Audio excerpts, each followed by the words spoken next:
غالب نے جو شعر لکھا کہ غالب ندیم دوست سے، اب یہاں پر آپ نہ پورا کریں شعر تو پھر تو مجھے تھوڑا سا دکھ ہوگا یہاں پر، اتنا اردو دان سمجھنے والا اردو سمجھنے والا. غالب ندیم دوست سے آتی ہے بوئے دوست، مشغول حق ہو بندگی بو تراب میں.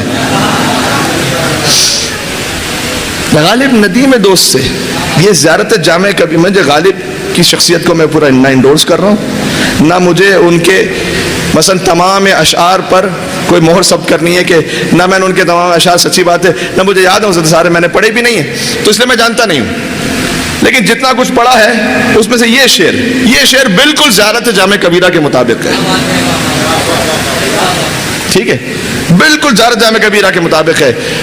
غالب ندیم دوست سے آتی ہے بوئے دوست. سبحان اللہ سبحان اللہ. دوست یہاں پر مراد ہے اللہ عز و جل. دوست عربی فارسی میں تو دوست بہت کثرت کے ساتھ، ہو سکتا ہے آپ کے لیے تھوڑا سا عجیب ہو رہا ہو کہ دوست خدا کو کیسے کہہ دیا، لیکن دوست کا لفظ فارسی زبان میں تو کثرت کے ساتھ شاعری میں اللہ عز و جل کے لیے استعمال ہوتا ہے. حافظ نے کہا، سعدی نے کہا. ٹھیک ہے، ندیم سے مراد ہے دوست کے ساتھ رفیق، اٹھنے بیٹھنے والا. بہت دوست ایک ہوتا ہے رفیق، ہوتا ہے ندیم، دونوں میں فرق ہے. ندیم وہ ہے کہ جس کی انتہائی قربت ہے اس دوست کے ساتھ. ندیم سے مراد مولا علی علیہ السلام ہے. اب شاید شعر تھوڑا سا بچوں کے لیے اور واضح ہو جائے.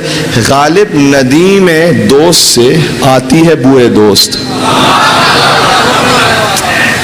میرے بھائی بوئے دوست کہاں سے آ رہی ہے؟ علی میں. چہرہ دیکھو تو وجہ اللہ ہے، آنکھیں دیکھو تو عین اللہ ہے، ہاتھ دیکھو تو ید اللہ ہے. یہ بوئے دوست آ رہی ہے نا، منسوب ہو گیا امیر المومنین کا جسم اطہر منسوب ہو گیا اللہ عز و جل سے.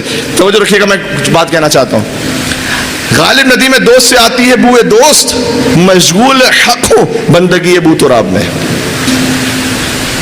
مشغول حق ہو بندگی ابو تراب میں.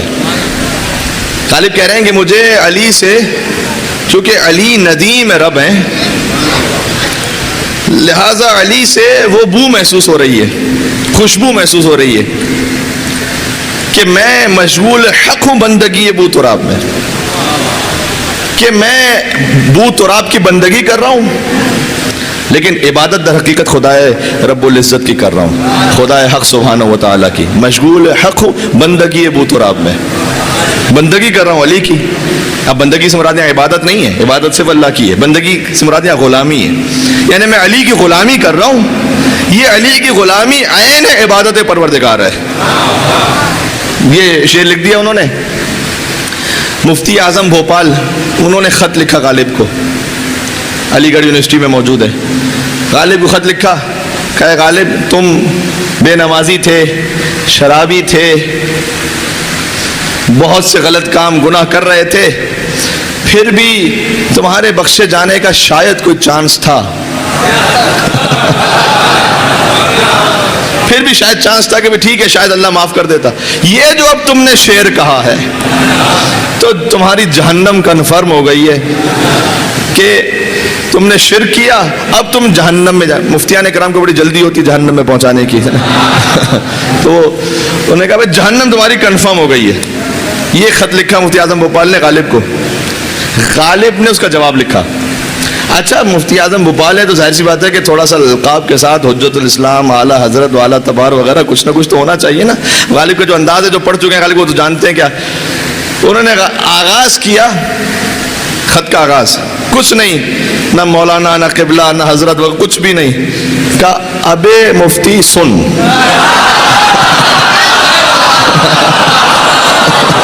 بھائی اسی پر ہی جو ہے نا وہ یہ لطف لینے کے لیے کافی ہے. جو اب مفتی صاحب تو اسے پڑھ کے سن ہو گئے ہوں گے. ابے مفتی سن، تو نے یہ کہا ہے کہ میں نے شرک کیا ہے، جبکہ میں تجھے بتاتا ہوں کہ اصل مشرک ہے کون.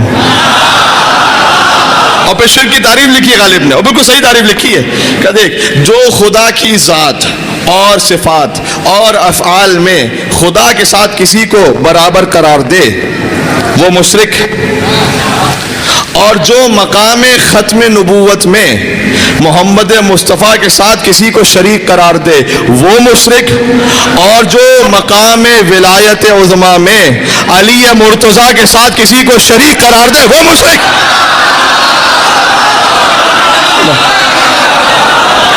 مل کے صلوات بھیجیں محمد و آل محمد پر۔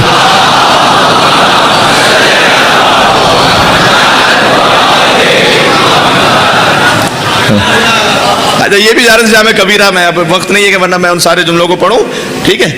وہ مشرک تو مقام ولایت میں جو شریک قرار دے مرتضیٰ کے ساتھ کسی اور کو تو وہ مشرک۔ اس کے بعد اب مجمع بھی ماشاءاللہ باہر تک مومنین ہے، اور آواز چونکہ بہت دور تک جا رہی ہے، میں بہنیں بھی سن رہی ہیں تو مجھے، اور مجلس کا تقاضا بھی ہے، بڑے احتیاط سے غالب تو خط لکھ رہے ہیں تو پتہ نہیں لکھ دیا انہوں نے کھل کے، مجھے اسی کھل کی بات کو بڑے لیکن آپ انشاءاللہ سمجھ جائیں گے، اور جب سمجھ جائیں تو مجھے نواز دیجیے گا، دعا سے مجھے اندازہ ہو جائے گا۔ غالب نے لکھا اب 3 طرح کے خون ہوتے ہیں کہ جو نجس ہوتے ہیں، خواتین کے اعتبار سے بات کر رہا ہوں۔ مثلا ایک ماہانہ ہے جس پہ نماز ساقط ہو جاتی ہے، پھر ایک ولادت کے بعد ہے ایک اور طرح کا خون، ٹھیک ہے، جس کو ہم کہتے ہیں دماء ثلاثہ۔ 3 طرح کے خون ہیں جو نجس ہیں۔ غالب نے لکھا اچھا پھر سے میں ترتیب بناتا ہوں تاکہ میرا حوصلہ بن جائے تو میں جملے پڑھوں کہ وہ جو خدا کی ذات اور صفات و افعال میں کسی کو شریک قرار دے وہ مشرک، جو مقام ختم نبوت میں محمد مصطفیٰ کے ساتھ کسی کو شریک قرار دے وہ مشرک، جو مقام ولایت میں علی مرتضیٰ کے ساتھ کسی کو شریک قرار دے وہ مشرک۔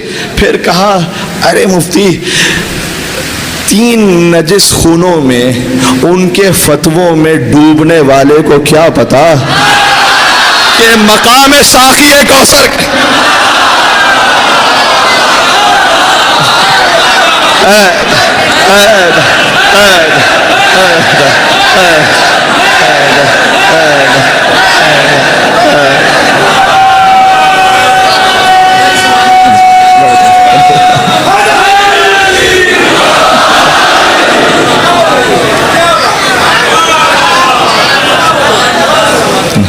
کیا پتا ان نجاستوں میں غرق رہنے والے مفتی کو کیا پتا کہ مقام ساقی کوثر کیا ہے۔ اچھا اس کے بعد آخر میں لکھا، اب یہ کوئی یہ نہ سمجھ لے کیونکہ غالب نے خود کہ بھائی تم شراب پیتا تھا وہ کرتا تھا، اس کی اجازت تو نہیں ہے، شراب کی اجازت تو ہے نہیں۔ تو غالب نے لکھا کہ ہاں یہ گناہ ہے میری زندگی میں، ام الخبائث ہے باقی چیزیں۔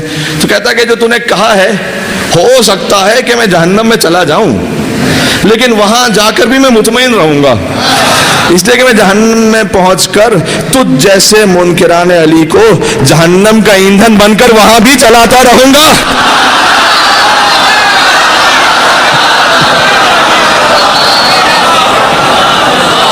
عجیب ہے بات پہنچ رہی ہے۔ تو مشغول حق ہوں بندگی ابو تراب، اگر خدا تک پہنچنا ہے بندگی ابو تراب لازمی ہے۔